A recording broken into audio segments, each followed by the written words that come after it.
तो लीजिए दोस्तों, जितने भी सुपरस्टार प्रमोद प्रेमी यादव जी के फैंस हैं उसके लिए बहुत ही बड़ी खुशखबरी है। बता दे रहे हैं क्या है खुशखबरी।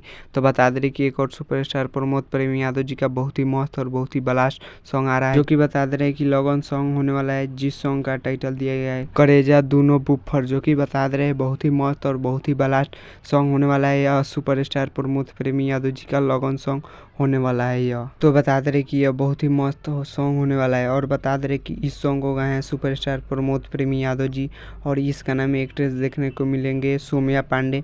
और बता दे रहे कि यह गाना कल सुबह 6 बजे रिलीज हो जाएगा प्रमोद प्रेमी इंटरटेनमेंट के यूट्यूब चैनल से। और बता दे रहे कि इस सॉन्ग को लिखे हैं रवि यादव और म्यूजिक दिए हैं विकास यादव। और बता दे रहे कि digital partner global music Johnson है। तो बता दे रहे ये बहुत ही मस्त और बहुत ही ब्लास्ट सॉन्ग होने वाला है। तब तक के लिए मिलते हैं किसी अगले वीडियो में।